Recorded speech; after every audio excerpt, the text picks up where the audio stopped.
Oh, I can't bear that. That is so flawed. A Dolby DSU, you know, the Dolby DSU that I just can't stand it.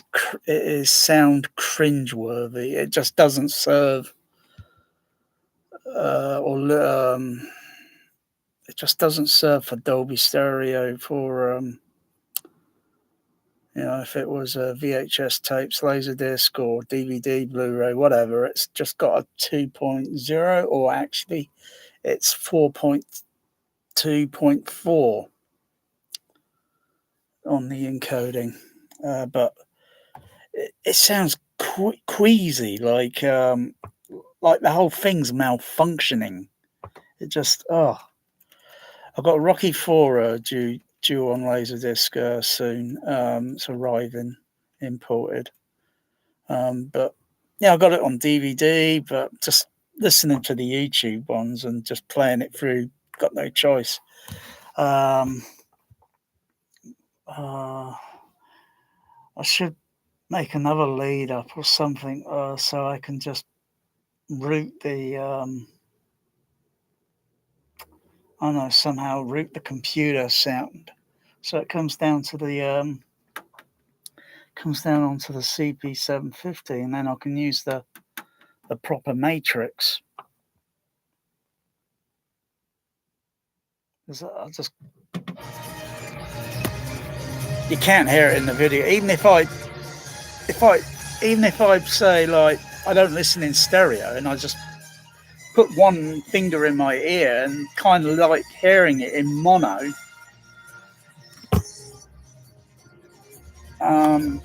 But you can hear this kind of weird sound, artificial. It's like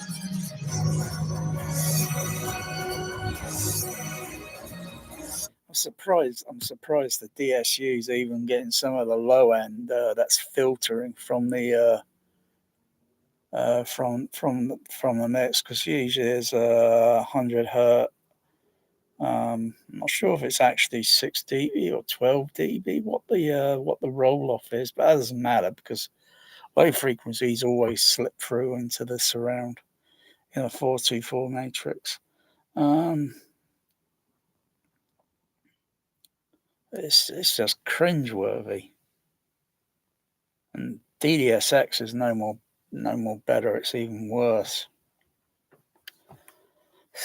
And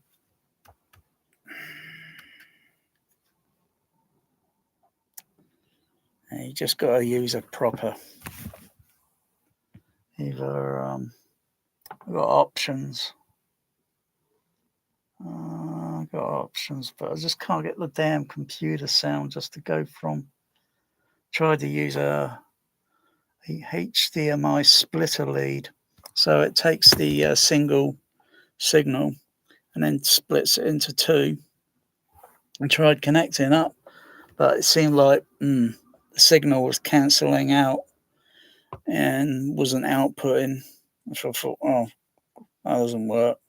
So it's not a very good HDMI splitter, where it should theoretically split the signal, and then if I can get one signal to go up there for the computer, because I can't get because the computer on there, I got to go through the DSU.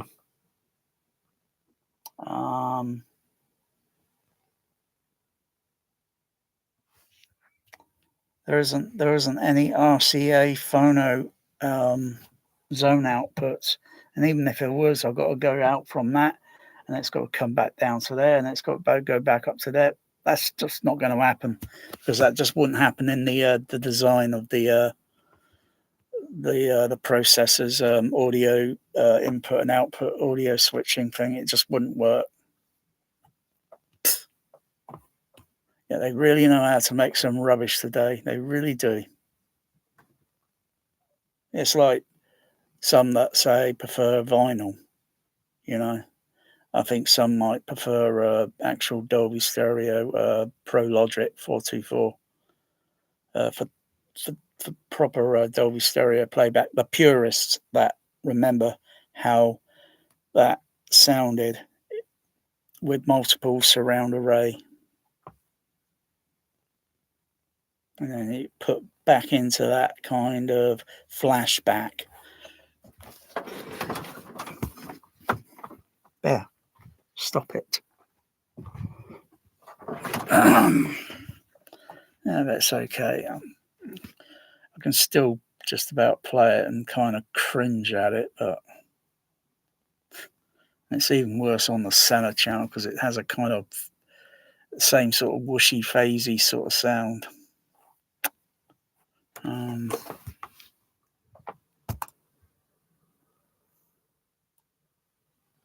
It's also another, you got to add format things on these Trinovs and this Storm audio. Otherwise, you don't get any sub bass output on the, where it's kind of mandatory when switching on a CP750. It goes to bass extension, or when going over to digital, it's LFE, and the LFE only comes in as and when, and it plays as it should. I'm not dumping the LCRS on top of the sub. That's not how it's supposed to be done. Yeah. I bet a lot of people think a Trinov and a Storm Audio is the creme de la creme. Yeah, well, it's not a case of it's me. It just doesn't. That's not how it should be done. Dolby Labs know this, but they decide to, because most people think, oh, it's Pro Logic, it's old, it's outdated. Yeah, right, sure. And then you listen to how it sounds carefully on its own. Say, listen to the surrounds on their own, and you think, why is it making this weird sound? And the DTS is no more better, and the Auro is even worse.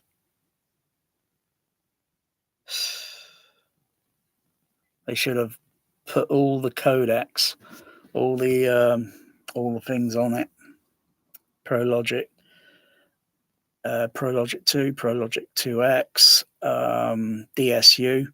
And well, of course, if it was I would just completely dump that and I'll go over to Dolby Pro Logic.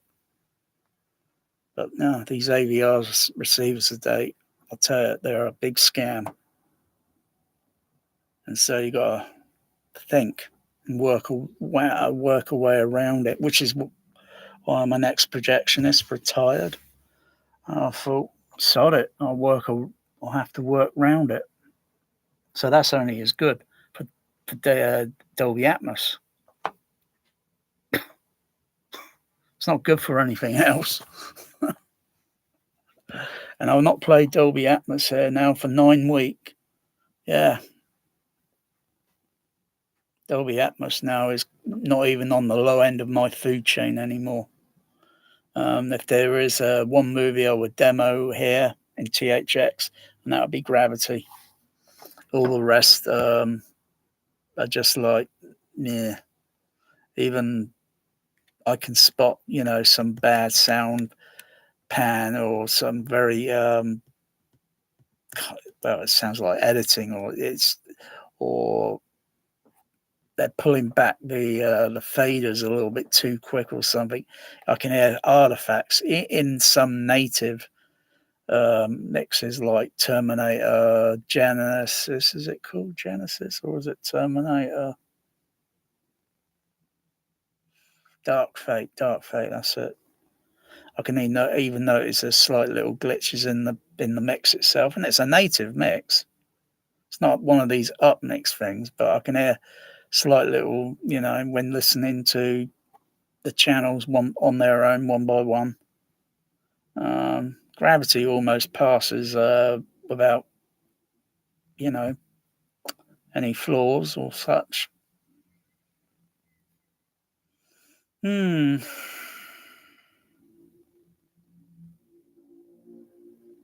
Yeah. And it's weird. I watched Rocky 4 on the Amazon, and now they got no titles on the movie. I think that's weird. I mean, is there a glitch? And I thought recycle it. Oh, that's not a glitch. The titles are removed. What the fuck? They weren't about a month or so ago, and I was just going through YouTube, and I come across it's quite a few years back, and it said Rocky 4 end credits without the titles. Oh, that sucks. And I just looked at that director's version of Rocky 4, and that completely sucks. The impact and everything is completely. Oh, what did Stallone do with it? What did he smoke? Completely ruined it. Well, there's the theatrical version, so we don't have to bother with the, because it's only a few minutes extra, and not interested.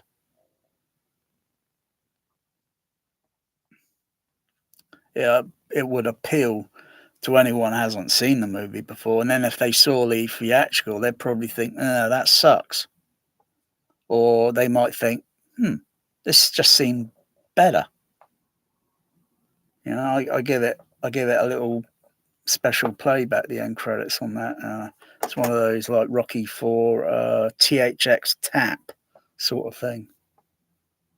So I just give it a little punch on the playback on the end credits. To sort of like give it the wow. Some of the lows in the score mix go pretty low at times. They're punch, punch, punch, and then a few other lows come in a little bit more lower octave. Kind of give a kind of shake sort of thing.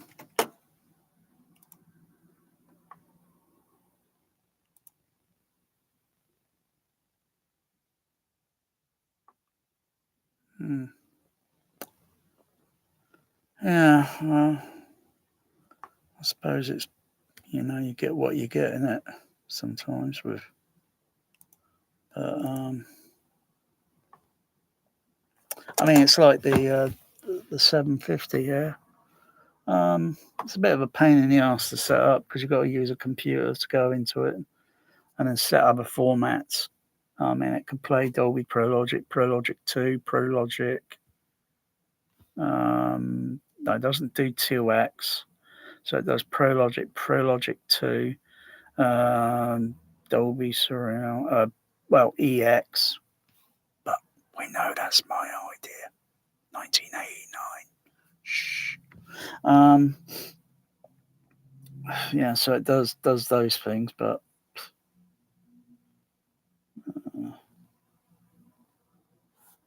yeah, but then so does that.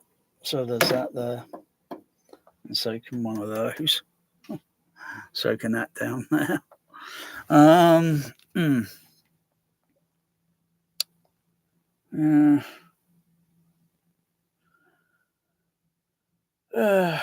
Just not a lot of people listen to their system.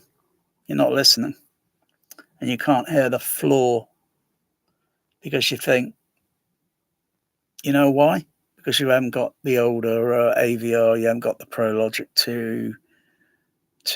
Even if you had Pro Logic 2X, it doesn't have this nonsense going on in the center channel. I mean, the LCR playback playback nicely, just more or less to the similar traditional Pro Logic. The only difference is with the trying to make the mono matrix sound with a fake artificial stereo, which I do not like. But when you use that system with a stereo surround 5.1 with just the stereo surrounds, it to me listening experience and such, I think it works pretty neat.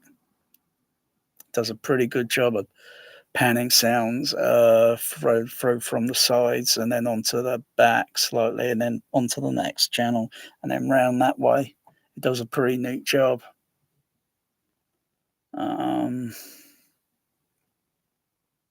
so I don't know what's gone on with Dolby Labs. I mean, I think they've lost the plot basically. They're only counting the money. That's the only sound they can hear now.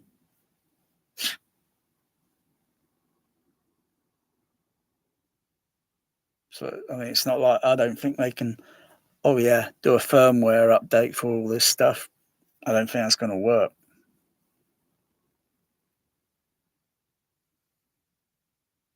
It's like when you go to a cinema, equipment's always assembled like Dolby processors, DTS processor, SDDS, CDS, um,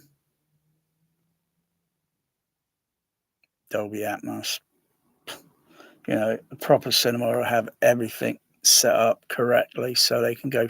And most trained projectionists will even know the same damn notice what I'm noticing and think, ugh, what the heck is that?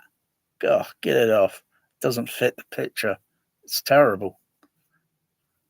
I'll be surprised even if they play Dolby Surround. Um,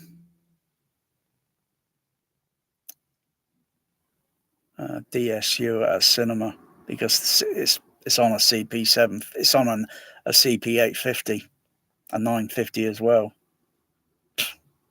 I'll be surprised if it's got the same. I would be very. I'll be surprised if it's got the same flaw because it's on the Denon. It's on the Storm Audio. Um, I don't know what's going on there, but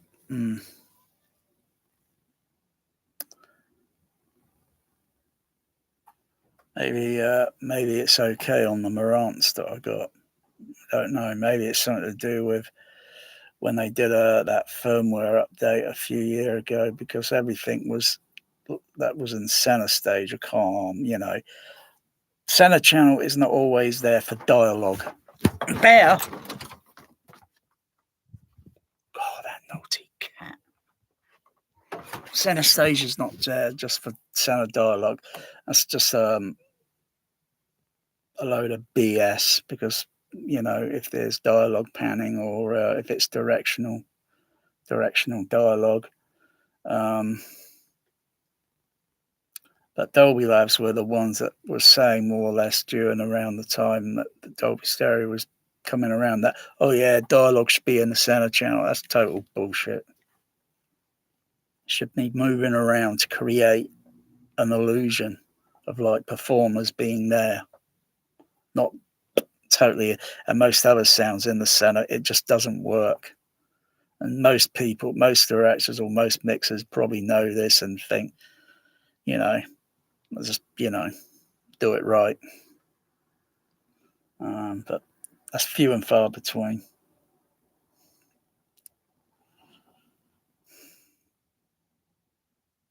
Mm.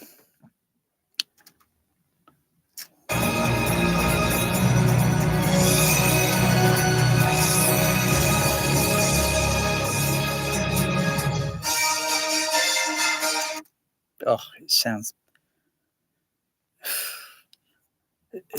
like it's out of phase, and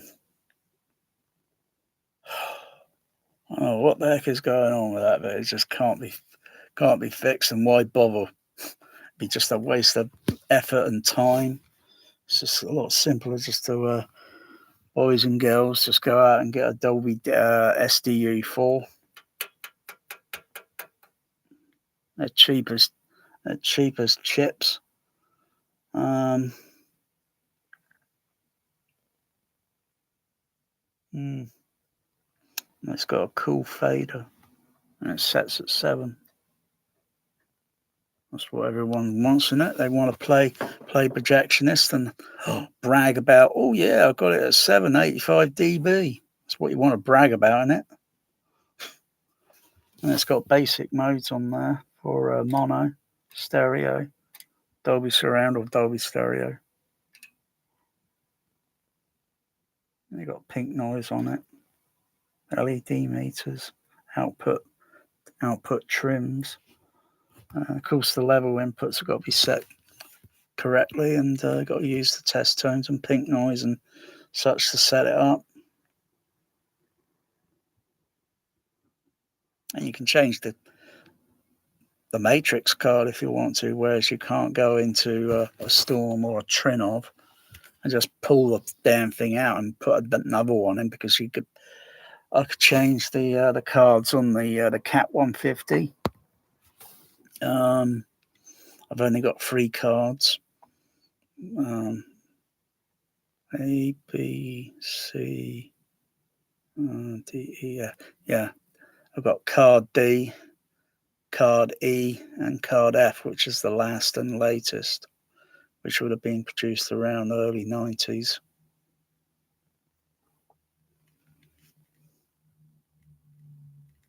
And that's pretty rare. So if I had another SDU, but these are used there for 5 screen. There's one down here connected onto the side surrounds. That's just to do a little surround trick in this THX cinema. The other one here, I'm just trying to think where I'm going to put it in the rack, because I've got to shuffle the equipment down a bit and then fit that in. I'm not sure what I want to use it for. I think I've got to feed my cat Bear, because he's I think he's a little bit, yeah.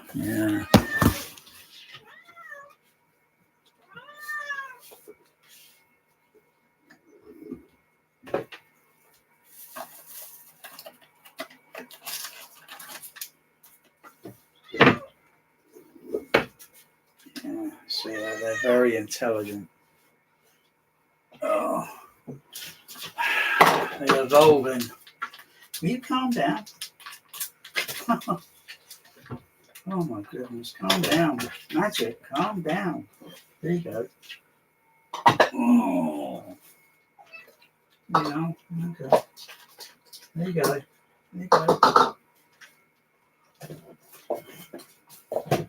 Maybe I can have an ice cream.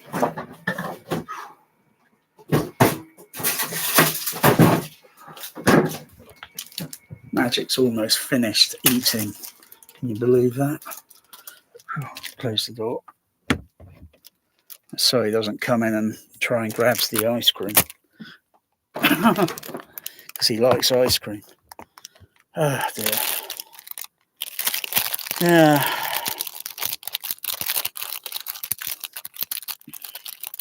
The other thing I don't like with Dolby Surround Upmixer is the way it's doing the overhead surround. It sucks completely. I've got my own version of experimental overhead surround, and it sounds way better, light years better. In fact, it's just so simple to set up. It's so simple to set it up.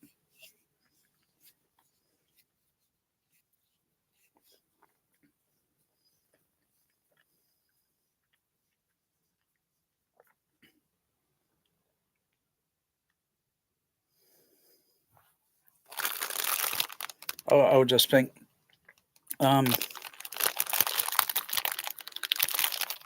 manufacturers should listen more to the consumer, or well, not too many consumers, because maybe ex-projectionists, people that have been in the field and know what it should sound like. not the average Joe consumer.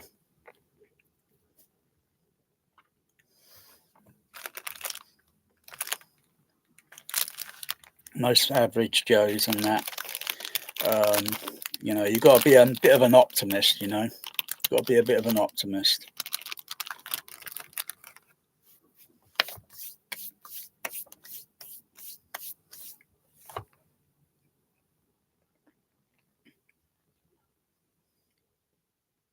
Hmm.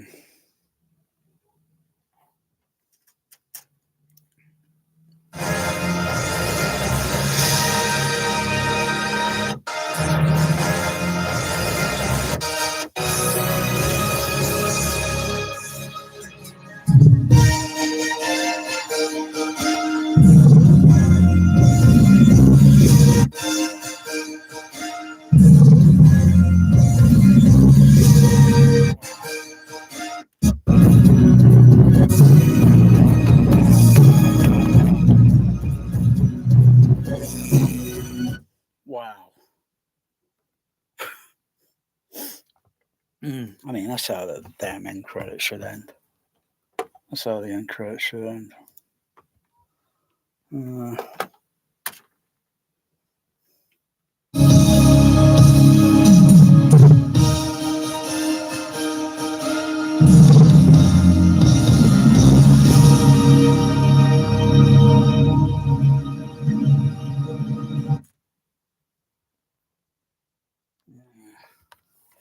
Dolby stereo in selected.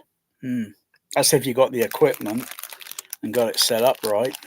And then, yeah, it's in selected homes.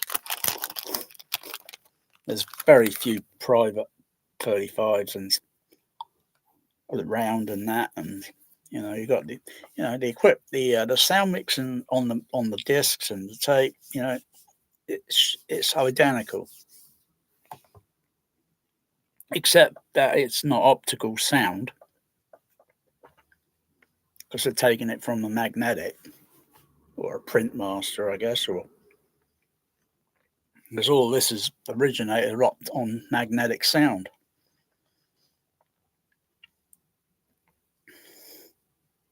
So Rocky IV would have had probably about that many 35mm prints and probably about that many 70mm prints. Very few, you know. So because of the extreme enormous cost of the 70mm print.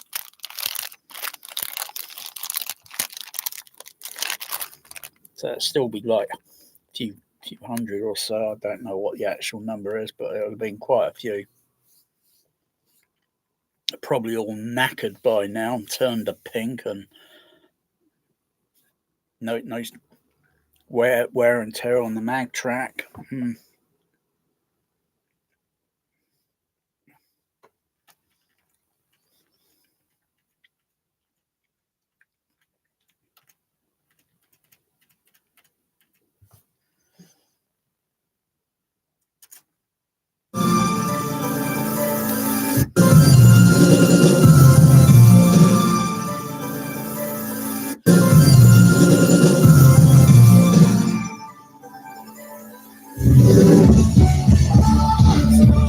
A bit of bass extension. But to get the bass extension, I've got to go into the Storm Audio. I've got to set the left, center, right to divert lows down to the sub. And after I finish with that, I've got to go back into it and set it back to, because I just can't be asked to make another theatre mode. Another theatre mode that could be like theatre mode 1, 2, 3, 4, and 5, you know, and each one does. But I just can't cringe. I just cringe at the DSU. It's cringe-worthy.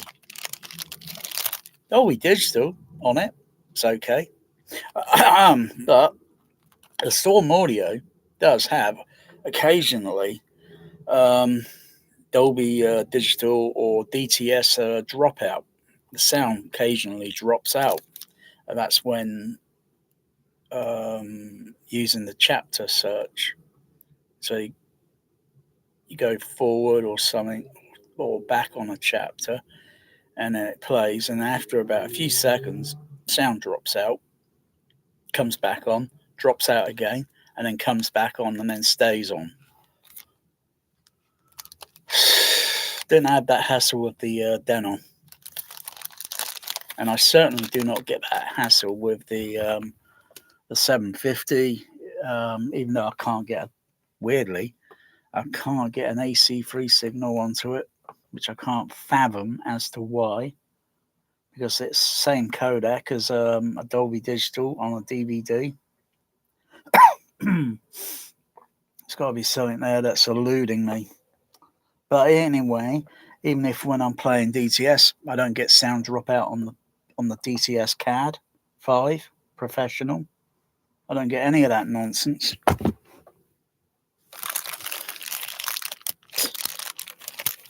Yeah, what's going on with these new processors then? Frankly, I think they just got too much inside it. And it's just, I don't know.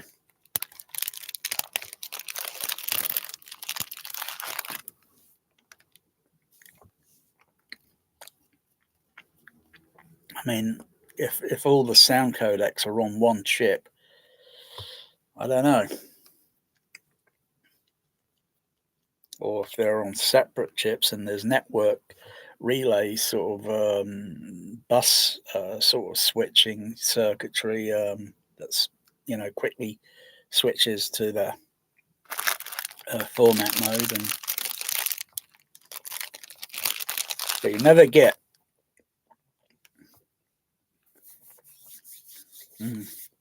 oh, I like these ice cream. You never get when switching from, say, on these processors today, if you switch from Dolby Digital over to DTS, you got about a couple of maybe 5-6 seconds of mute. You got nothing. You got no sound. Nothing. If it was all networked and correctly done and going through a proper cinema processor setup, when switching over, it's instant.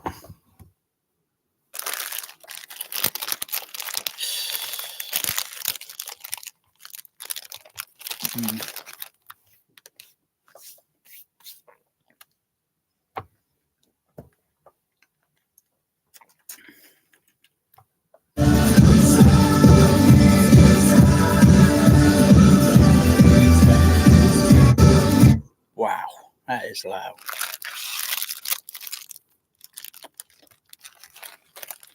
A bit too loud, I think.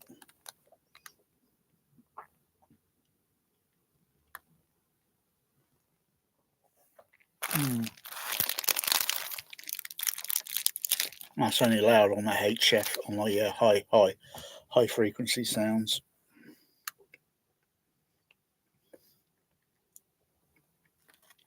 I can easily adjust it.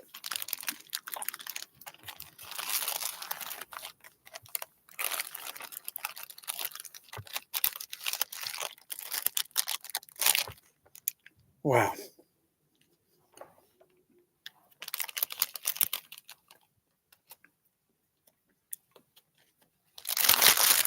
Let magic lick the rest.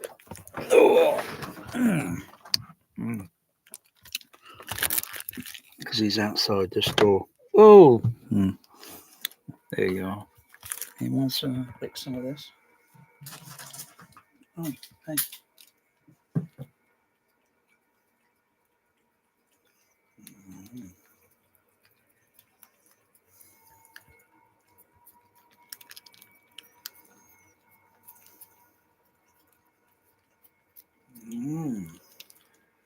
I don't know how you can enjoy licking that, especially when it's a little bit sharp.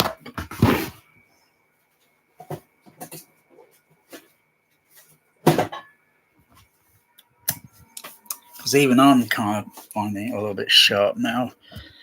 It's not as hot weather, so I'm going to lay off the ice cream. It's getting near the winter.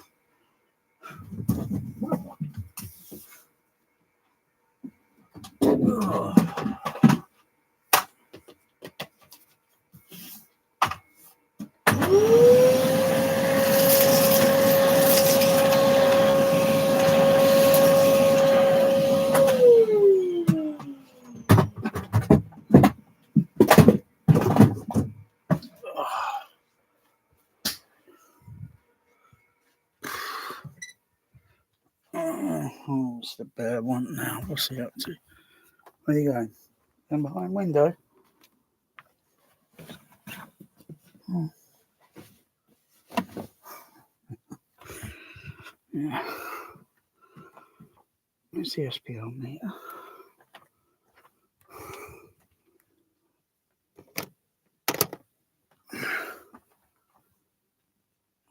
What's the SPL meter at?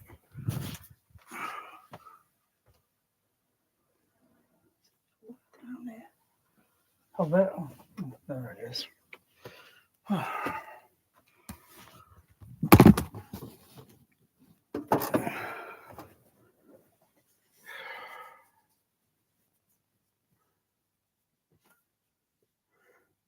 So every film is mixed different.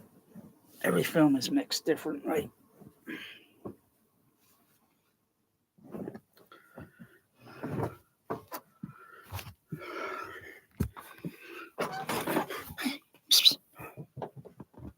Oh, no. Match?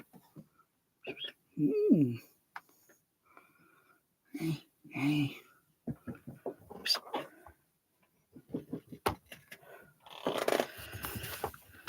Oh.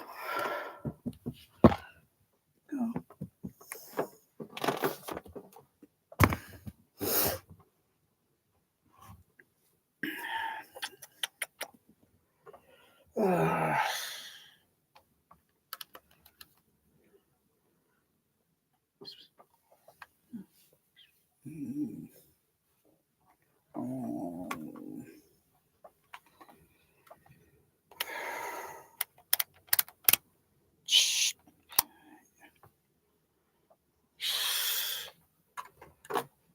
Let's see. Let's turn these surrounds off.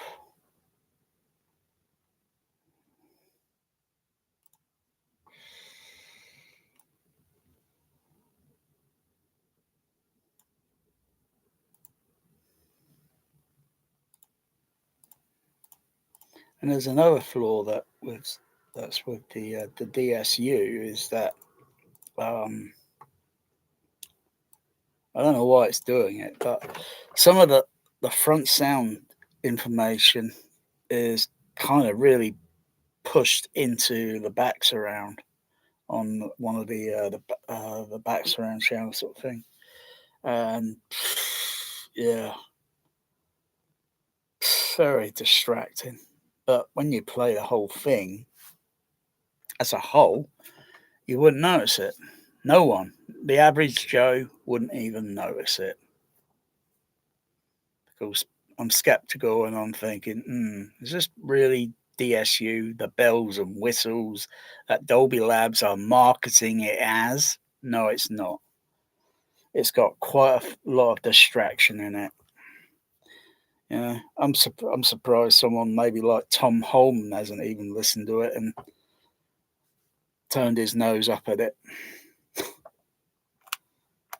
Because he'll be a pretty sort of fussy guy with but I don't know how the engineers at Dolby Labs even let it out the door.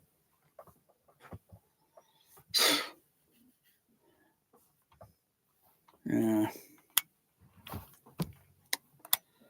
Anyway, let's play that LCR stuff.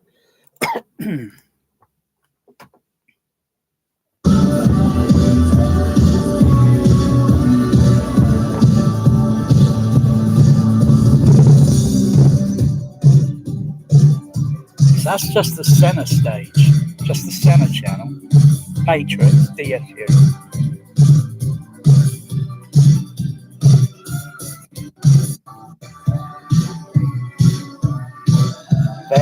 There, about there. I can hear it. I can hear the phasey little, and people keep going on about their blooming, they can hear all these nuances. They wouldn't be able to look that word up in a dictionary or even spell the word. Nuances. Oh, Christ. Oh, he's rolling. And these are the idiots that praising all this rubbish, and and the manufacturers are pushing it and going full, oh dear. Even all these what do you call it? In so-called industrial insiders. Me, I'm not really an insider. I'm out of the loop. I'm retired. But I do know when they are bullshitting. I mean, the Storm Audio thing with the marketing sort of thing with the it makes me cringe.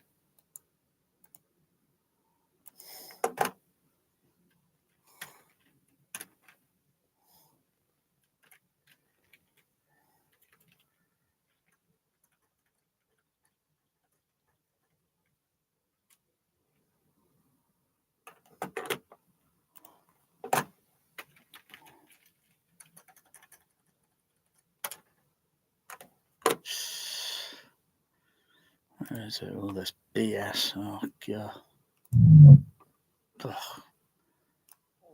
Is that shit really necessary?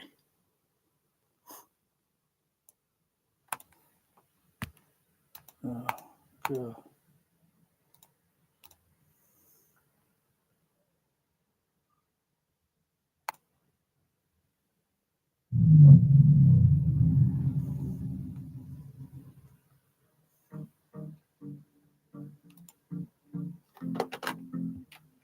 Okay, I'm Paul Hales. I own Pro Audio Technology and Theory Audio Design. We're using a Storm surround sound processor here at CEDIA 2022. And it's been great for us because we're playing a bunch of... I tell you, that video hurts my ears. I don't know what's going on there because they do a recording of it live and then they go to post to do editing and that and such. But oh my god. It sounds like I'm listening to something like it sounds like it's mixed in bloody Vitaphone. Room. And we're able to, through the presets that are available in the Storm.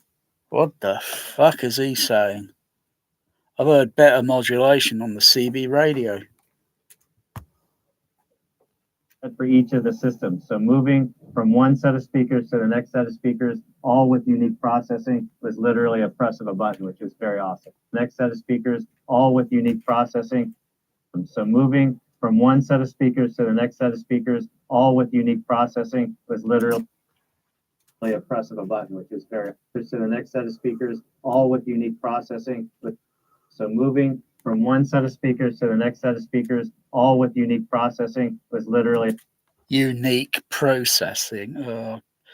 I'd say they're just paid to say bullshit like that. Of course, if I was saying the truth or whatever, on Storm Audio's blah blah blah, you wouldn't see the video because they wouldn't even let it be released. As simple as that. But I know when these guys are bullshitting. Very awesome. Especially when they're rich people. Oh god. So anyway, love the brand, love the product. What? So anyway, love the brand, love the product. Love? Where did this guy learn his English? Love the product, love the brand. No. That's incorrect English. I like, not love. I like my cat and I love my cat. You cannot love that. It's inconceivable. I mean, it's immaterial. It's plastic there. Don't know what that is there, but it's a little bit strong. But that's a bit of plastic in that and a bit of metal on the side, a circuit board component. It's bloody immaterial. I'll tell you, I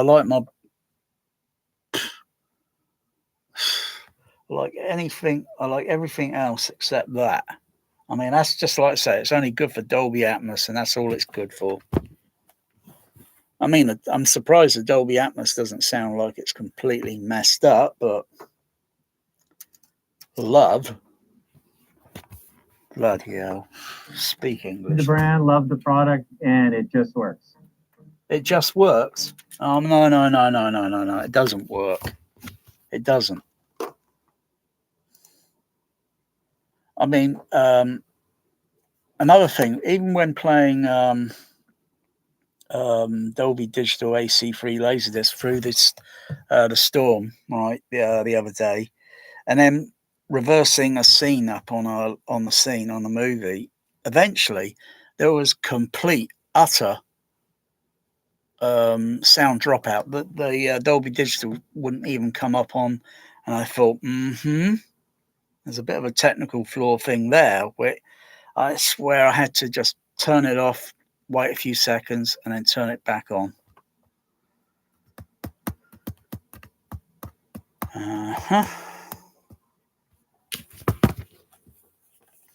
think there's another bullshitter here, Anthony Granani. Oh, he's overrated. He's completely overrated. Used to work for Dolby Labs and then THX. And now he's trying to sell speakers that I don't think anyone would want to touch. I mean, why would you? You'd want theatrical ones. You want the ones they use in dub stages to cinemas, JBL. They have 85% of the market. They've been doing it pretty well for decades. Right at the beginning, and I was like interested in the product. Under the Storm got.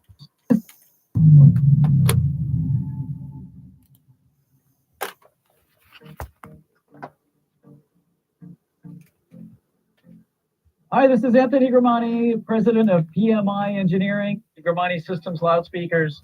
And I have to admit it, I am a Storm user. I bumped into the Storm guys years ago. I don't even remember, like right at the beginning. And I was like interested in the product, got a decoder. I have one in our showroom that's been running flawlessly for years. Actually, I never power it down. I want to see if it's actually going to latch up. It doesn't. It keeps working. And it sounds great, does all the right features. I like that it gets a regular firmware. Talk about hearing fatigue. This sounds so. No, if I were to put it through. So if I were to turn the Dolby DSU off, go native, and just play the sound, even just through left and right. Sound a little bit loud, so I'll just fade it down a little bit.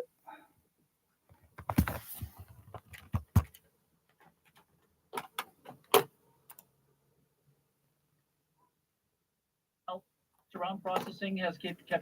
That's if it does. When things evolve, technology and surround processing has kept changing, and they're staying up with the. No, still the same. The recording on this is completely fucked. It sounds all phasey and queasy. No, it's completely fucked on this bloody video. It's ugh. Don't know what the fuck's going on there, but oh my goodness gracious. Go and have a listen to this video. And you can hear the sound and modulation when he's talking. It sounds like it's being streamed. It's going through a streaming. Like maybe on a phone, and you're walking around, and then sometimes the video breaks up a little bit, and then you get the sound going with it, and it makes those typical cliches, artifacts, that annoy me to no end, and I just want to throw the fucking phone, because I don't get any of that noise and a hassle distraction on a CB radio when there's a good transmission. I can hear clear modulation from the United States. If there wasn't too many people on the same channel frequency, but otherwise, yeah. Oh my goodness, this is just awful. It's the versions that I have are also have plug-in cards, so as connectivity changes, you don't have to throw away the processor. You just change the HDMI board, the analog board, the digital input board. So that's really cool, and it sounds great. It's really easy to configure. You can check it by remote, which is really important. And it's not as if it's loud. It just sounds unnatural. I've had enough. Really, really well. So that's why I'm using it a lot. I love the reliability, and Storm. Stop saying the word "I love." God damn, it's annoying. I'm using it a lot. I love the reliability, and Storm Audio, it just works. Yeah. Bullshit. All right, I've had enough of listening to that. I've had enough of that because I need wings to fly above that bullshit. I'm sick and tired of that stupid bloody videos where they do that at the bloody. Oh, what's the point of that?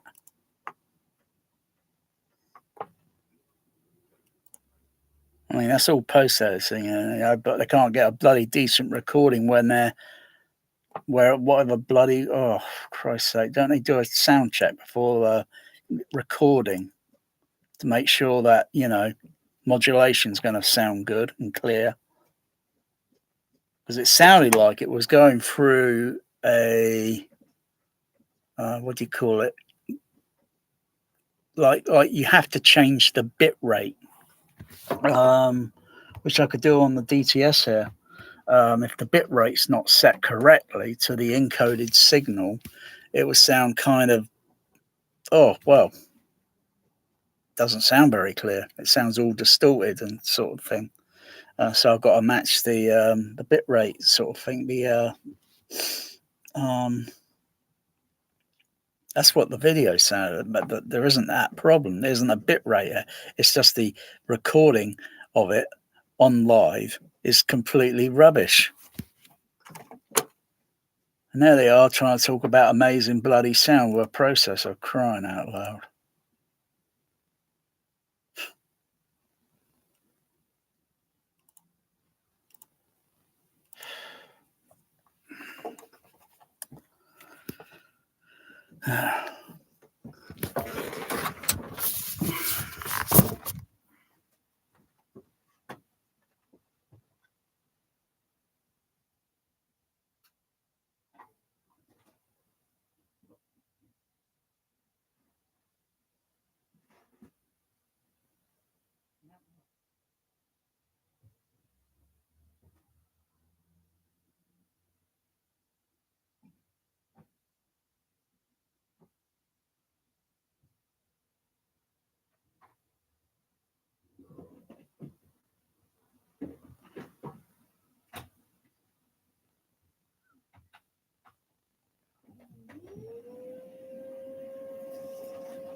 So if I were to go to, still got Aliens on Laserdisc loaded.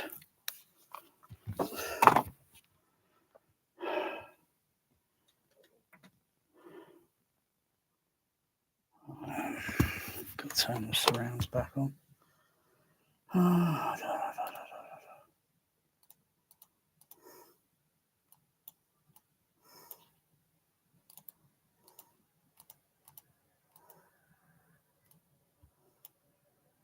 Save that. Turn the sub large back to large. Large, large, and large. Save it.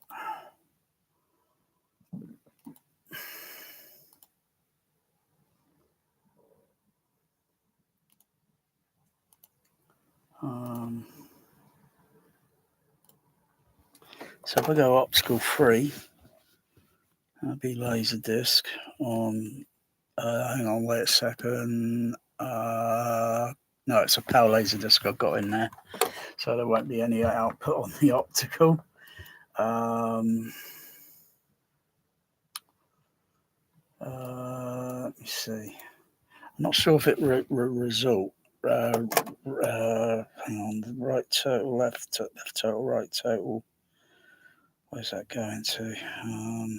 Because I was just gonna, not that you'd be able to hear it. I was just gonna play it through the DSU from the Laserdisc, and then I'm gonna switch over to the proper Dolby Pro Logic Professional.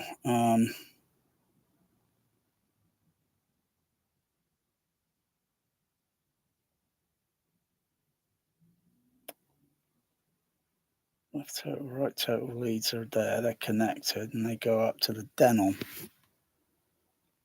and then the zone outputs.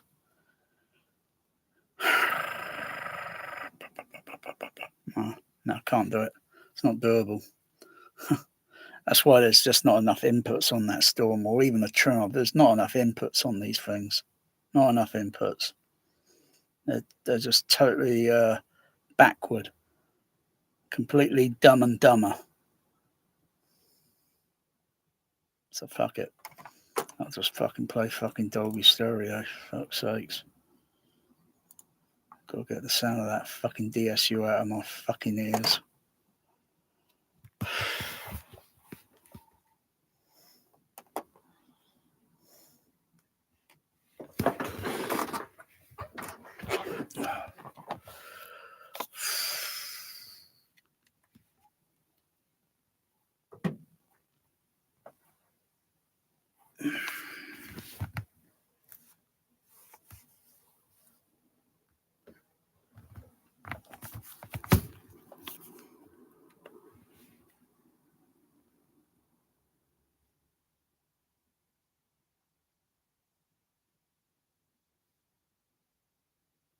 Is it playing? Yeah.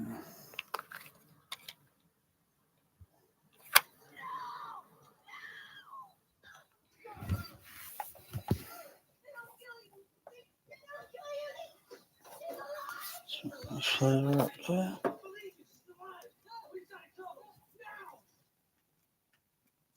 Turn that down a bit there.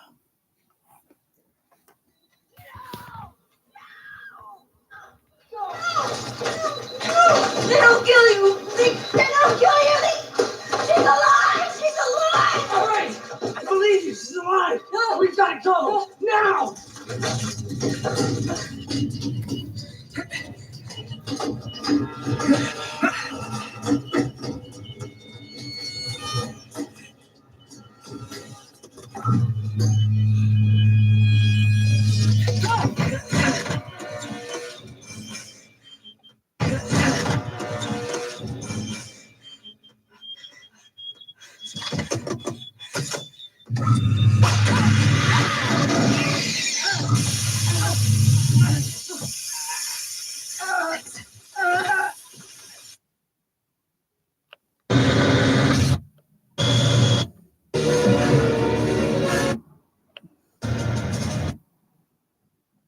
Size of Nebraska. Hicks, don't let him leave. We ain't going anywhere.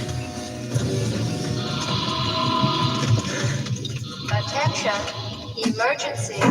All personnel must evacuate immediately. You now have 15 minutes to reach minimum safe distance.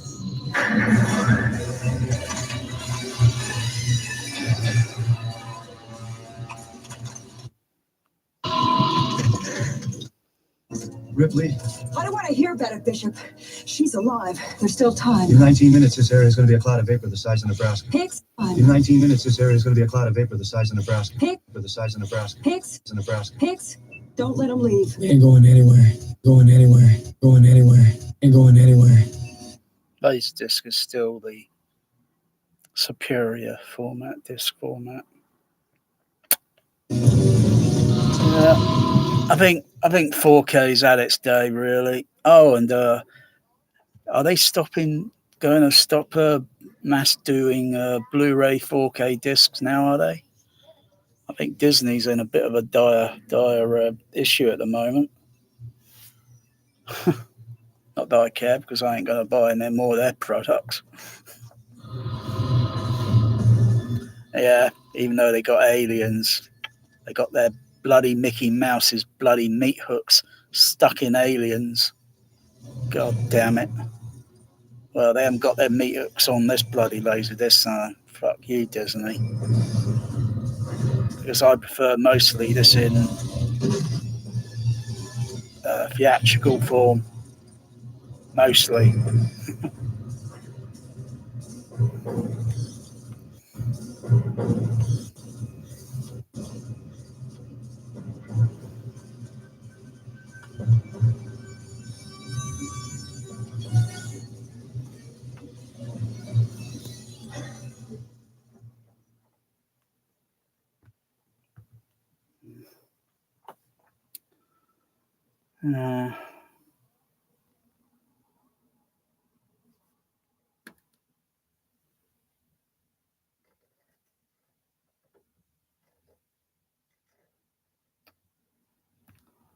Even though the sound is still going out, because it doesn't go out on the output of optical if there's just an analog soundtrack there. And that's not a bad analog. It's not bad. Usually it's a bit restrained by a bit of compression on the analog than the PCM track, which is a little bit sounding better.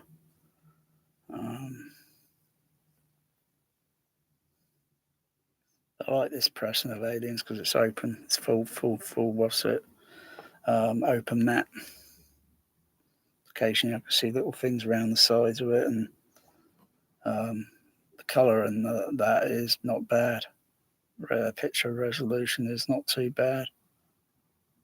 I thought it'd be really awful. But it's not bad. And all the Dolby stereo translates from the 424 very nicely.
Oh, like a video game.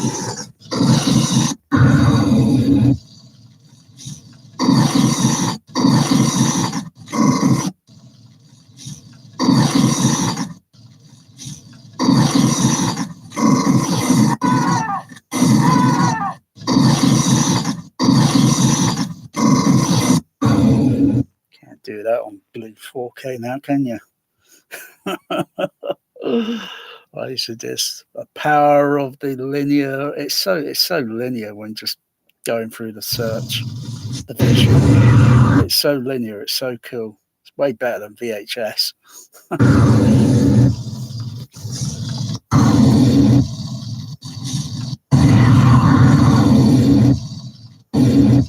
Oh, sound of that flamethrower, is it? Oh, it's between this center stage, left stage. Oh wow, THX sound system. Wow. Oh, there's a xenomorph. There's a xenomorph over there, Ripley. Get it, get it, get it, get it.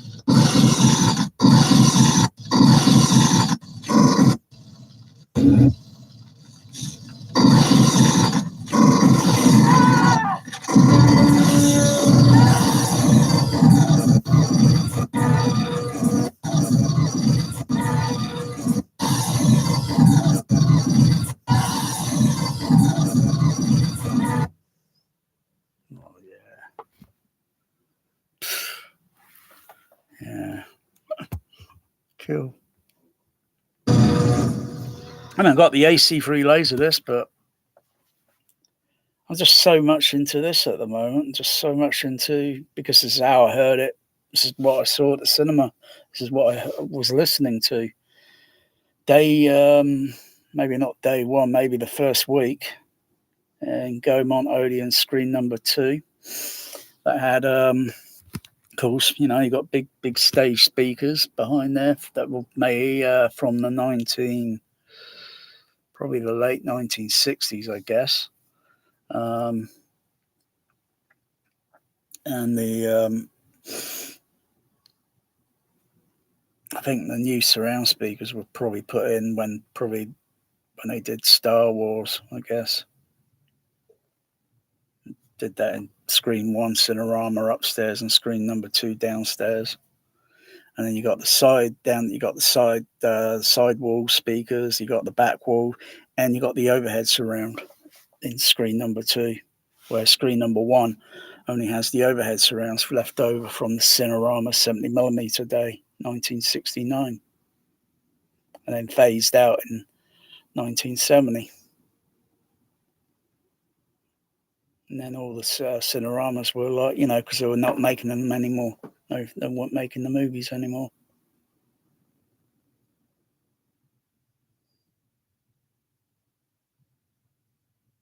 So I've heard it all.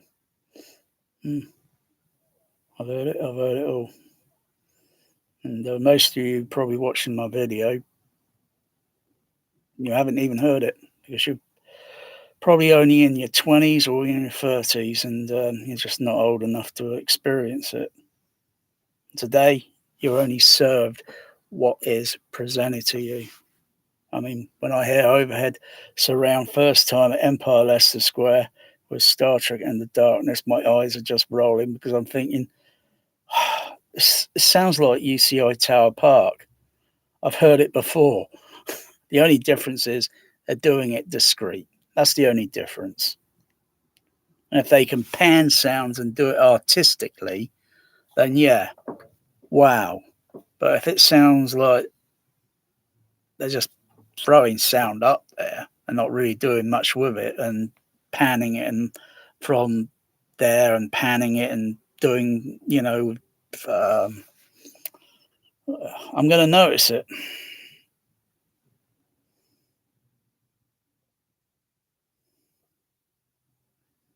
I'm going to notice a fake Atmos mix. Within less than 60 seconds, I can spot a fake. You know, it's like the character in Eraser, the Arnold Schwarzenegger, and he says, they got 2 IDs here. Which one's the fake? He puts his fingers over it, and this one is the fake. And I can just listen blindfold and know that's a fake. Get it out. Get it off. Get it off. If I put Twister Atmos on, sounds like a near field mix, and it sounds just like they've just taken the regular sound from the surrounds partly, and some of the front, and I can hear the crosstalk. When I switch everything else off, I can hear the crosstalk of the screen channels moving around on the over. They're not even using stem tracks. And it's so embarrassing to listen to that. Lossless audio. Yeah, right, sure it is. I put the AC3 Laserdisc on, and it leaves that completely in the dust. Actually, in the bit of the storm, really, with a few tumbling tumbleweeds rolling around. All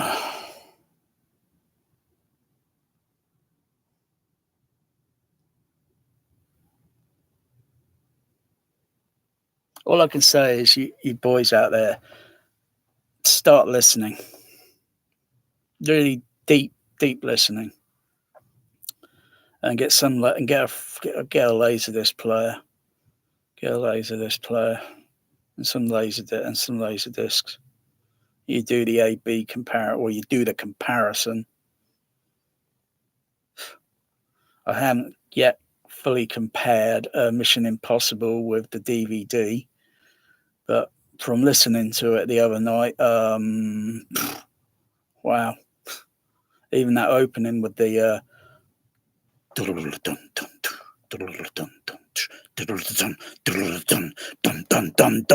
boom.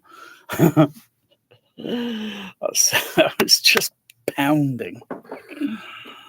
I'm pretty sure the DVD was lacking the last time I probably played it, even though it sounded okay.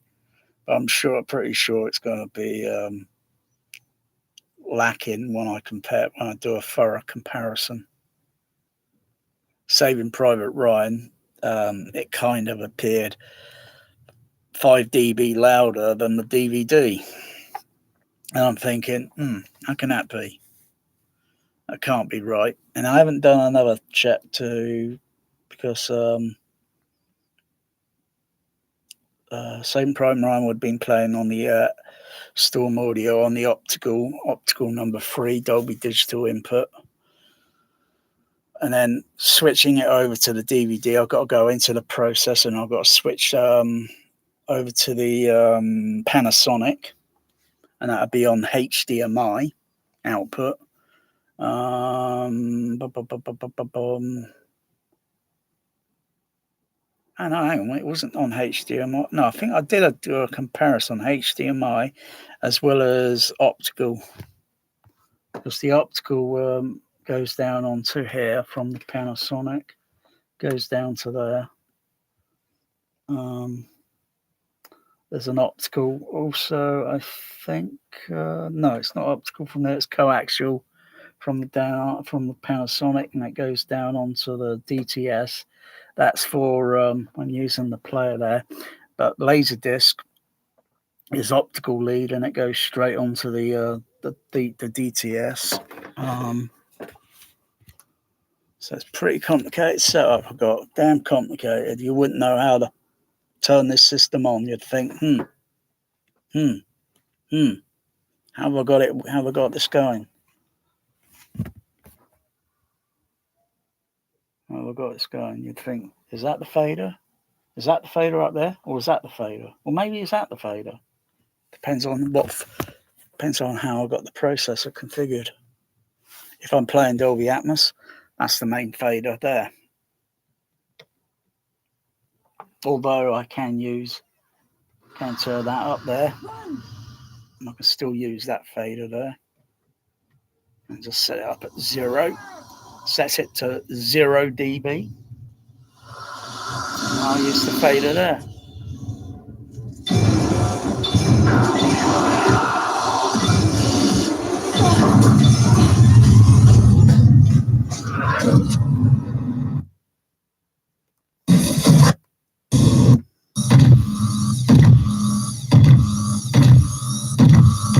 Get away from her, you bitch! Get away from her, you bitch! Get away from her, you bitch! From her, you bitch! You bitch! Get away from her, you bitch! Get away from her, you bitch! Get away from her, you bitch! Get away from her, you bitch!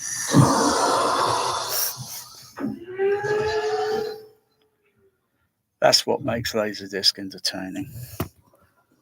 When you play a 4K or a Kaleidoscope, I don't know, the entertainment there I think is somewhat lacking. You just can't do that sort of action replay. And people like physical discs. You know, to get physical, you just gotta get physical, laser physical. Da da da da. Gotta laser physical. Oh yeah.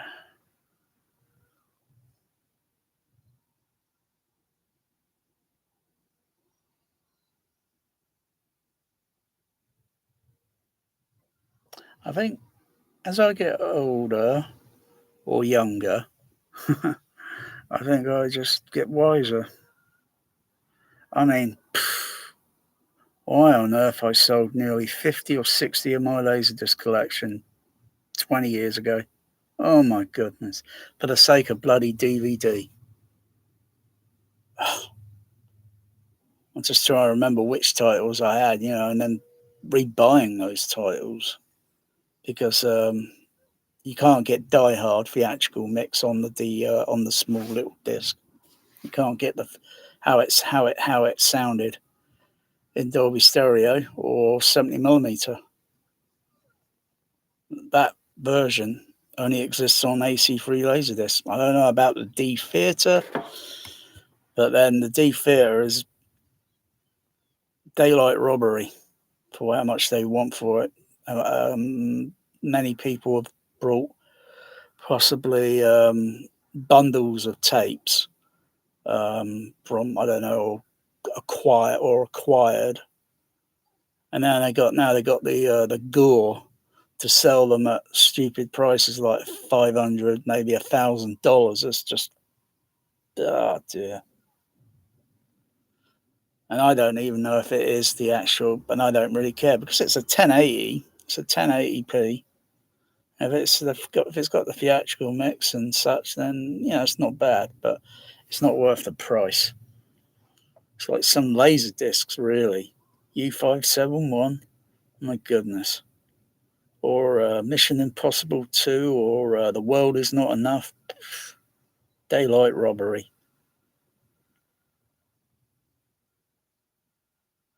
The Matrix, crikey, that's skyrocketed up in price.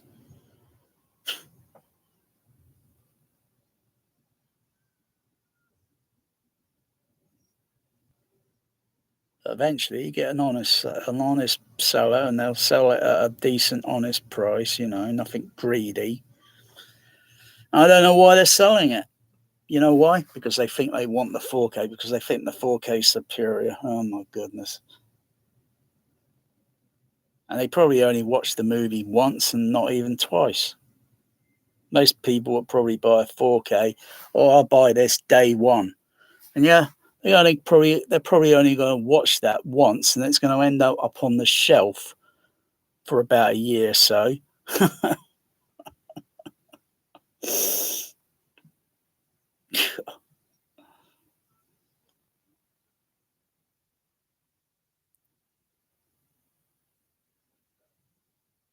I mean, this Laserdisc is not bad. It is not bad.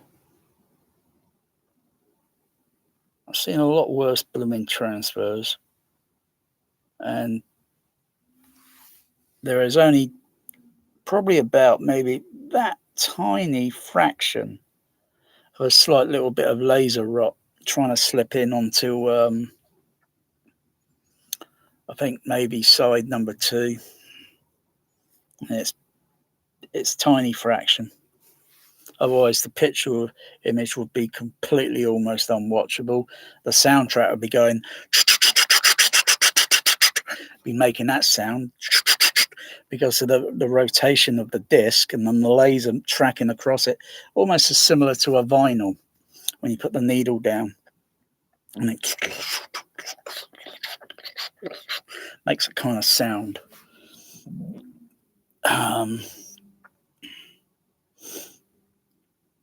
But then 35mm also has its you know, if you know what to look for, what to listen for, if the sound heads on the projector are not set up correctly, or if they're malfunctioning, when the soundtrack runs through all the sprockets and then round the set optical sound head, I've heard one at cinema one time, and it was so bad that the sound was just wobbling or wowing or such, and every time there was certain sounds, it made a kind of wobbly little sound.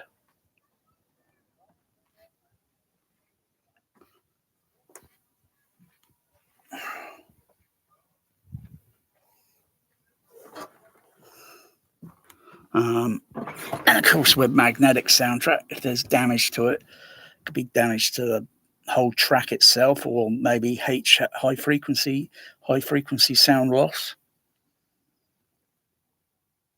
I've heard Batman with center channel or high frequency loss on the track, and all you can hear is muffled sound, and you think the center channel's blown up, and then it comes back on eventually.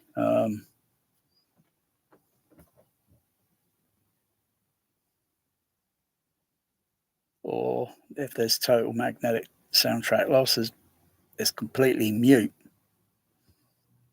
Like there was a Star Trek 70mm print Star Trek 4 Voyage Home Empire, that's the square. 1989, October 8th, which would be Sunday.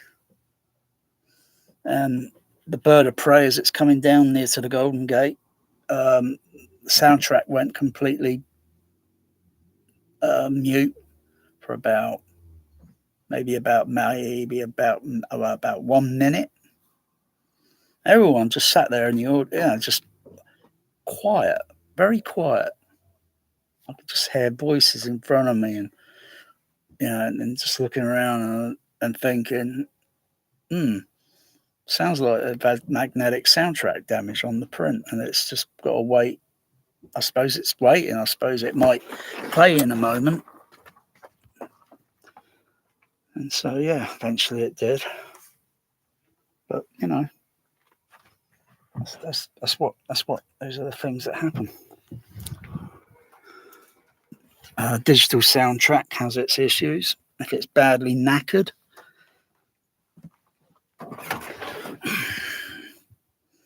it will just keep switching back and forth from digital to Dolby SR, and you hardly notice it. It's just seamless. It just switches. You hardly notice it, apart from the soundtrack.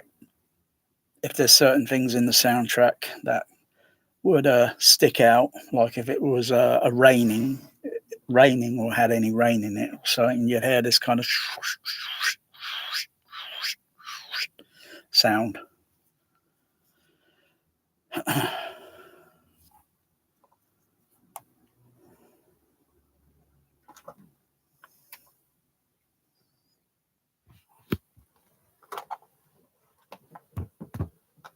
Come over here, you little beast.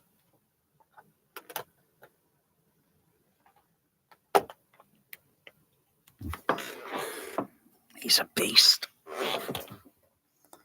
Little beast he is. Aren't you, you little rag doll? Huh? You little beast, you little rag doll. Aren't you, bear? Yeah.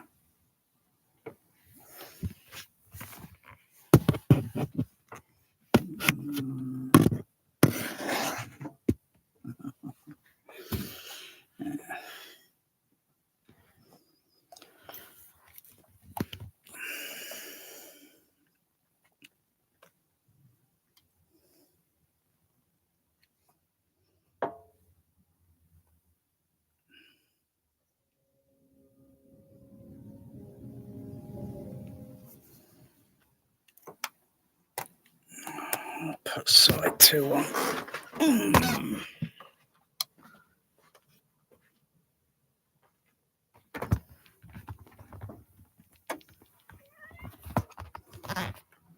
What are you meowing at? Oh, meowing at food, huh? Yeah, meowing at food.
Oh, Aliens, the Dolby Stereo experience. That's what it's all about.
Wow.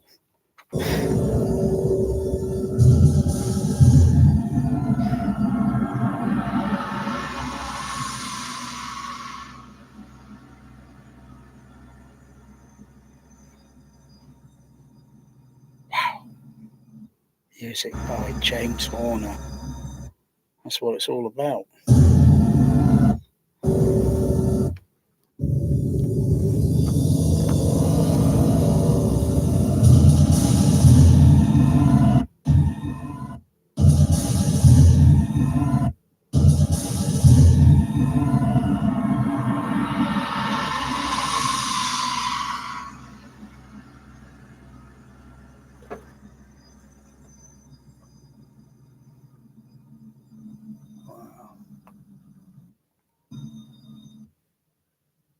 Too bad. It's really too bad what happened to James Horner. Really is. Really is a pity. Killed in a plane crash, really.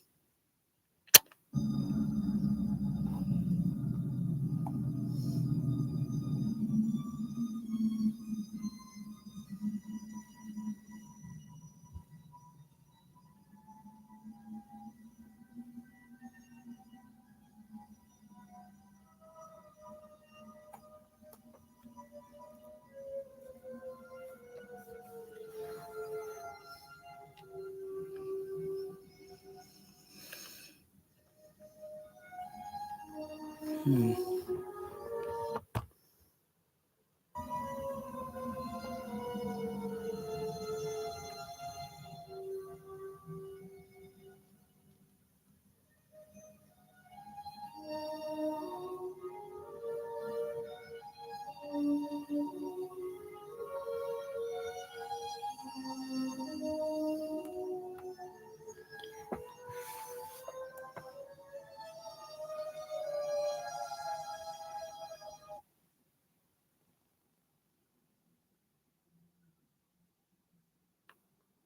Wow.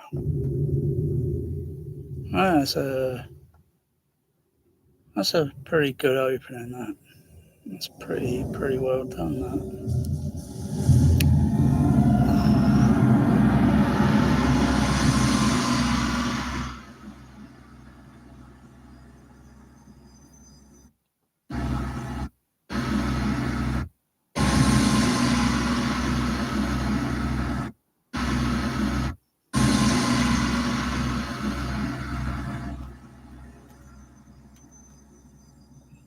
That's pretty good with my new surround SAS. So I make the seat into a speaker. Simple Dayton exciter. Little tiny Dayton exciter. So kind of fills in the gap. Otherwise, there's a bit of a gap between the in any sort of system. But because the Daytons are not the same as the other, it's getting the tonal frequency. It's So it's trial and error. But if playing it to anyone else, they wouldn't know the difference. They'd think, wow. I wouldn't have been surprised if the Odeon downtown had speakers in the floor. I wouldn't have been surprised. Because I got ones on the floor, but not it within the floor.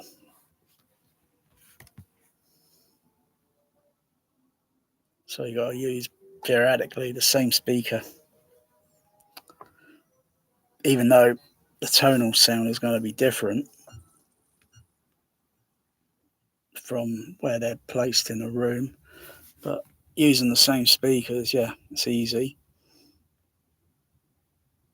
It's easy to have a wooden floor and then flush mount the coaxial speaker, I would think, is a lot simpler than having a slightly larger with a two-way. You can't just put speaker in the floor there and a speaker in the floor over there. That just wouldn't work. You've got to put quite a few of them in so you don't get any gaps between the sound field. So if I'm sat here, I should hear a speaker down on the floor there, a speaker there, and one over there, and one over on the other side, even though it'd be a bit distant further away. But if I then sat in the middle row seat and then over to that, it should sound the same. And of course, they also have to go underneath the seat as well. And then between the other row behind me, they'd have to go slightly, where, I don't know.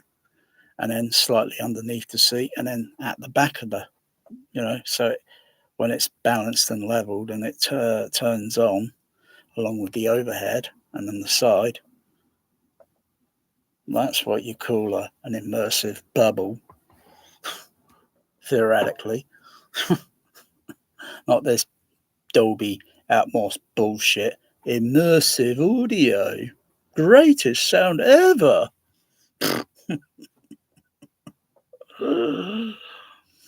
If I play Dolby Atmos, I use my below surround matrix and a few other little things up my sleeve that I turn on. So sound on the floor is engaged, or even though I can use it with 5.1 or 7.1, I can switch that in through the Dolby SA10s in the kitchen and just switch the matrix on. Or I can put it into regular mode, which is what they're on at the moment for the overhead. They're on regular mode, but I think I've got my overheads turned off at the moment. So yeah, it's switched off on the switcher box. So I'm just using the surrounds in around and the SAS, which is on the back of the seat and on the other back rows, and they're controlled on this DCX. I've got two other extra channels spare, so my system's kind of like 24 point. The bear comes in. You crafty cat. Oh look, and there's a cat there. Come on. Calm down. I'm not doing any disruption. 24.8.9.15.4. Does that sound confusing? And I can expand that if I want to. I could take that 24. I can theoretically take this up to such a high number. But no, still nowhere near to what my CB radio can do, which is 360 channels. So I think I might kind of work on the idea a little bit and kind of use the inspiration of my CB radio. I mean, the Odeon and Leicester Square, they're bragging they got 400 channel.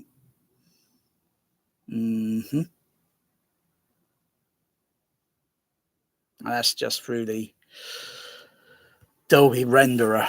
So I just add on another renderer and another and so whatever. But I don't like the look of this. Don't like the sound of the Odeon Leicester Square. I don't like the seats.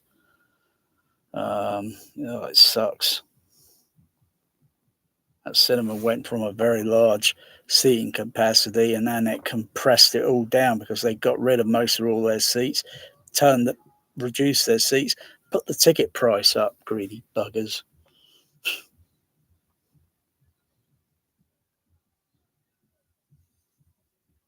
And if you sit in the circle, sat there once and it was absolutely awful. And the screen looks like that size. When you get down to the front lower stools, it's about that, but it's still a bit distant.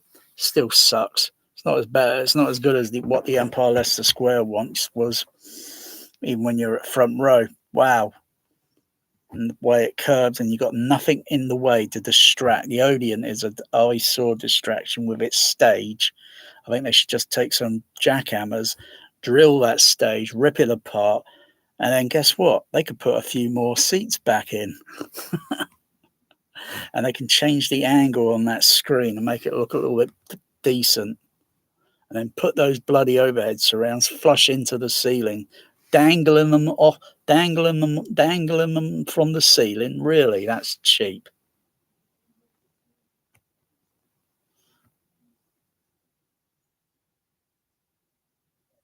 Because we all know what goes on with the bass and all that. And if the speaker is away from the ceiling, and it's dangling down a bit, yeah, we've done the test and put some barrier around it, and then it increases the frequency. The sound pressure increases a little bit.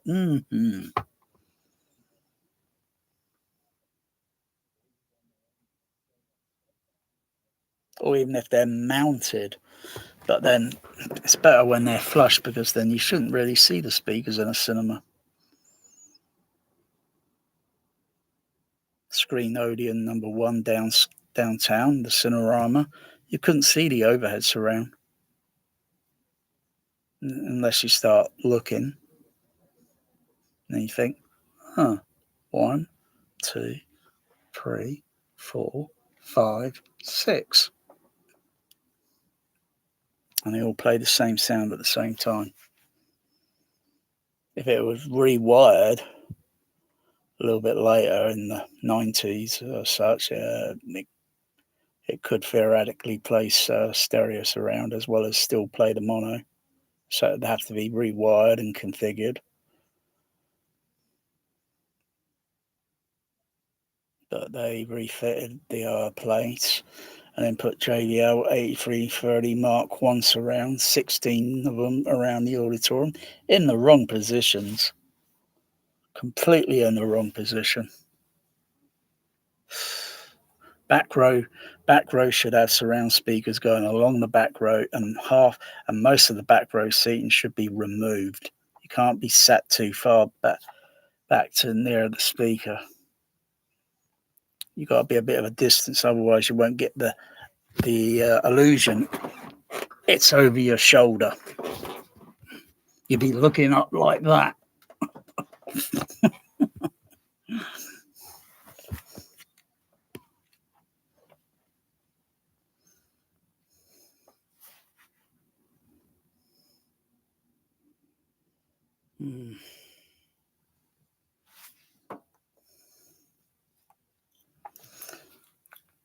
So even though my seating's a little bit a distance near to the speakers at the back, leave that alone there. I can still move this seating a little bit forward because it's only floating. This whole seating rig is just floating on the floor, so I can move it forward. It takes a bit of effort.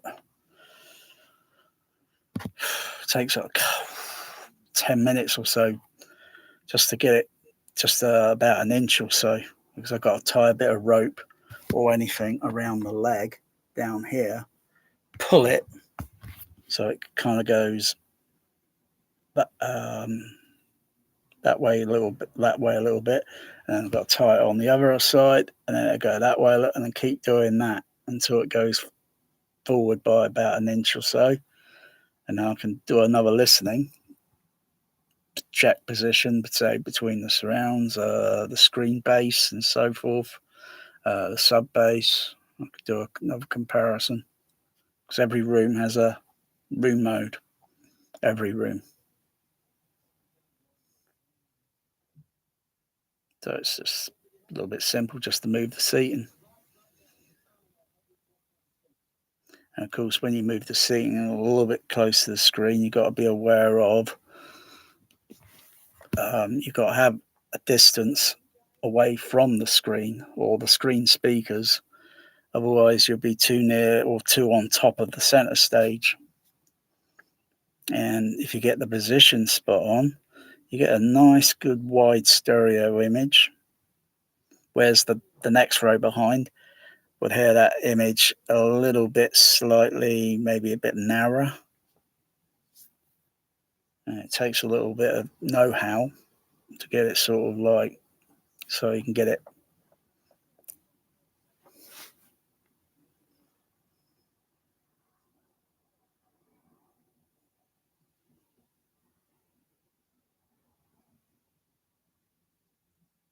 I doubt even all that. This other thing that's still talking about it. I'm sure there's other people like myself trying to think, I wonder how that works. This double bass Trinov. Because it sounds, through looking at some of the diagrams on some of that white paper, even though it's just a thing there to give a little whet the appetite, because most of the vital information details are being left out. I got enough microphones there to sink a battleship, so I can do some tests and come up with like, I think they're kind of going with this approach, or I need to try maybe this. And got all the RTA oscilloscope, dual trace, four channel oscilloscope, and I could do pretty much enough tests to sort of like suss out and think, can I improve the sub bass? Just the sub bass, just a little bit more. Not that I don't want to. I mean, it's okay. It works.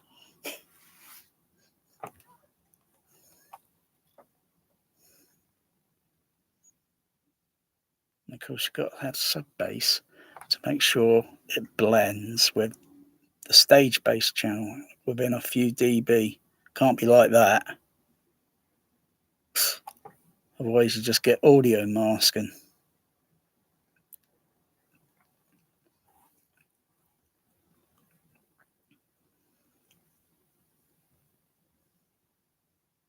Isn't that right, Mr. Bear? See, even he knows.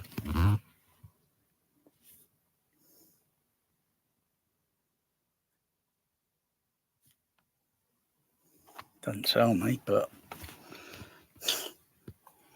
yeah.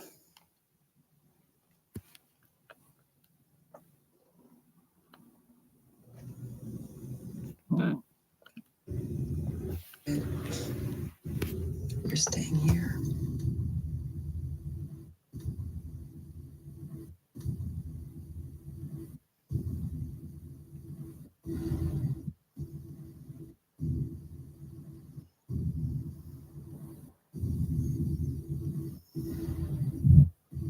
Wow. Is that supposed to really hit and rumble deep like in a vacuum?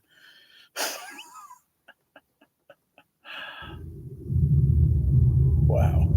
It feels like I don't know, because there's no air, there's nothing there. I mean, you get all these, spaceships, they all make different sounds in space, different signature sounds.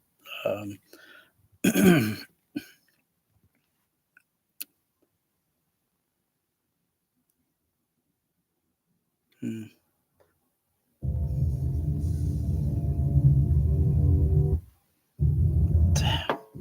That is deep. That is deep. That's rumbling. That's just a laser test for crying out.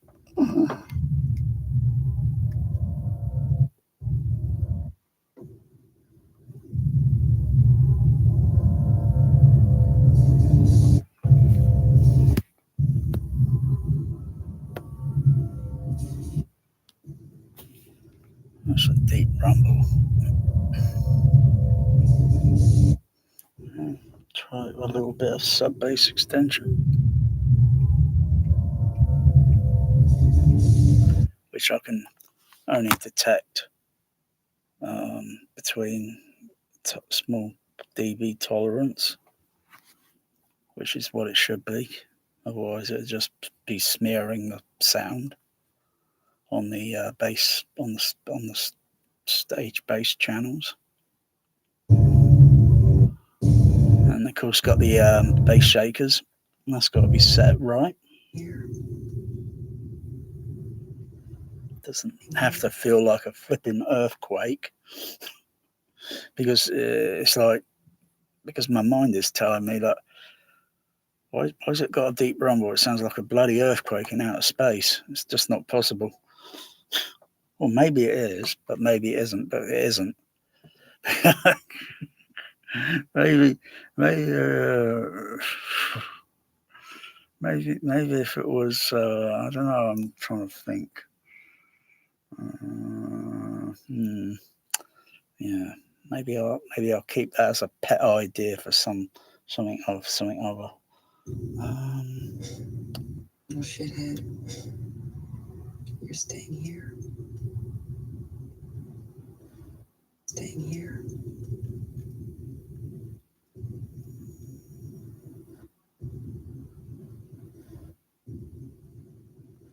You're staying here.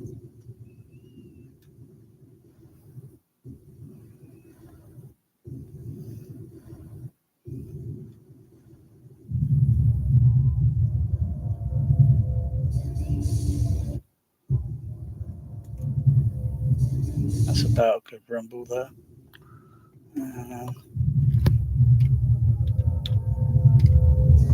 That's good. That's good. Wow.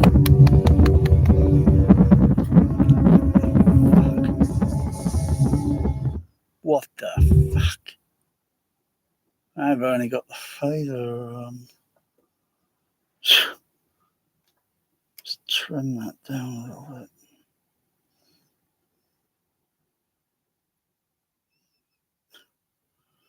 Trim that down.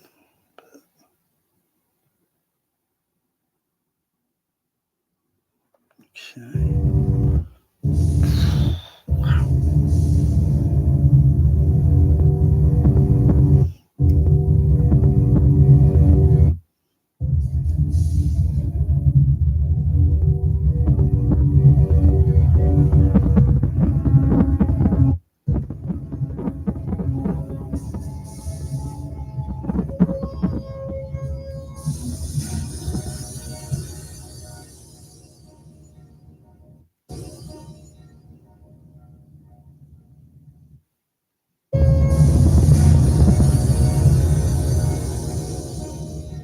Trim up a little bit.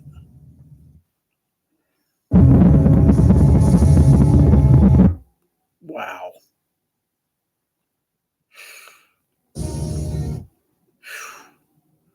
Talk about sweaty palms.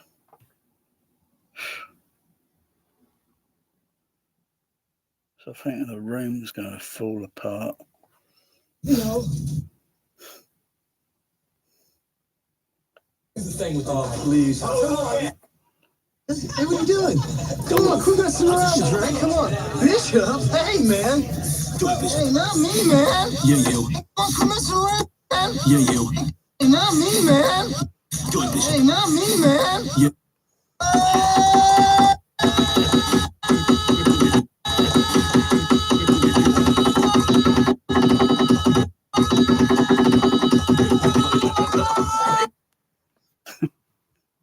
I can see how they overcranked that a little bit. Speed the film up a little bit. Few frame. Funny, man. Looks like Boys definitely. never miss, Bishop. Boys definitely got a corn. Boys definitely got a corn cob up his ass. Thought you never miss, Bishop. You never said anything about an android being on board. Why not? It never occurred to me. It's just common practice. We always have a synthetic on board. I prefer the term artificial person myself.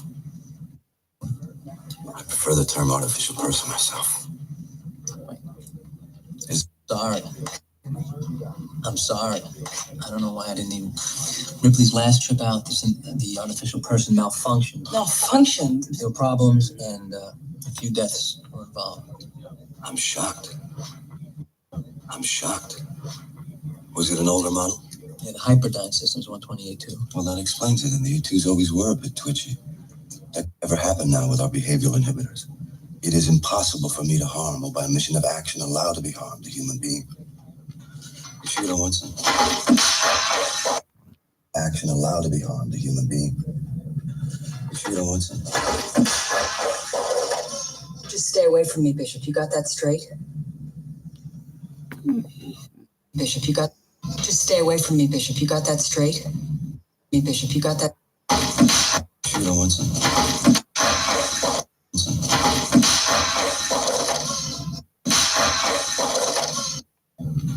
You sure you don't want some?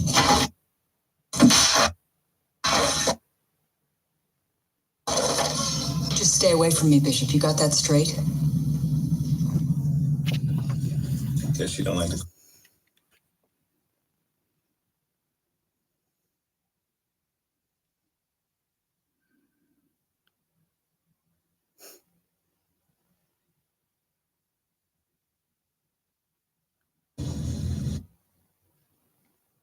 I'm curious how far these planets are in the alien. So they go from Earth. Okay, they go from Earth to LV. And just how far away is that? Because it doesn't exactly say in the movie, like, mission time, you know. I assume it's got to be light years. And if it's light years, then it's going to take light years. So what's the point of sending a rescue mission and all that? Because whatever's happened or whatever, I mean, it's long since happened, which, you know, of course, we all know, the audience know, but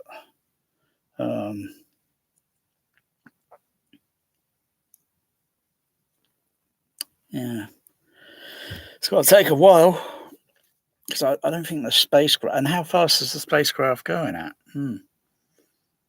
What propulsion system does it use, and does it, when it's going out of the solar system, does it go around the Jupiter, get a bit of a slingshot, get a bit of acceleration, and then Neptune, and then Uranus. Is it Uranus and then Neptune? Uranus, Neptune. Well, Pluto. No, that's too small. It's Planet X, isn't it? Also, yeah. So you got to use the other gaseous other planets to get a bit more of a slingshot, pick up more acceleration speed. Does it do any of that? I don't know. Voyager did, because it had to pick up an acceleration, because it had to go around Jupiter, at first it had to slow down and, get the pictures and all that, video and spectrometers and all the instrumentation, and then go on to the next planet then picking up another bit of a sling, and then going on to the next planet, getting information on that, and then its sister ship, Voyager 2, and then eventually slingshot off 37,000 and 38,000 miles an hour. So is the Sulaco going 38, 40,000, 50,000, 60,000. I don't know how fast it's going. Don't say in a movie, do they?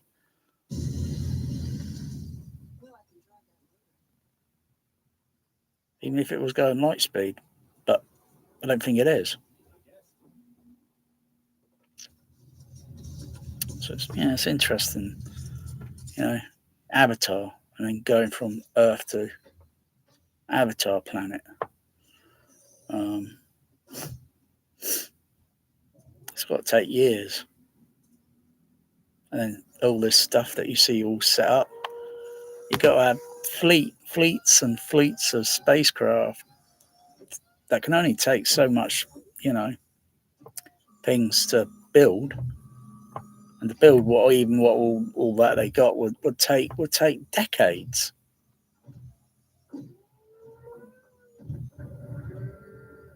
It's like when you see the other movie, Outland. They're using one of the moons around Jupiter to do mineral mining. I mean, how long did it take to build that installation? It would have took decades.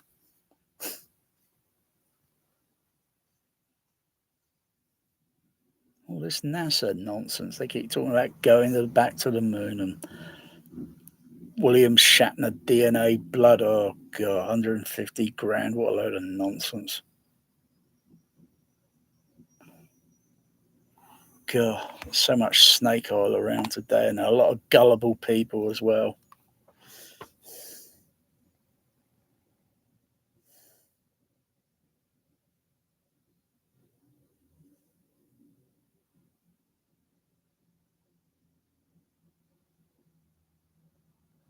Anyway, that's that. A bit of a rant for the weekend.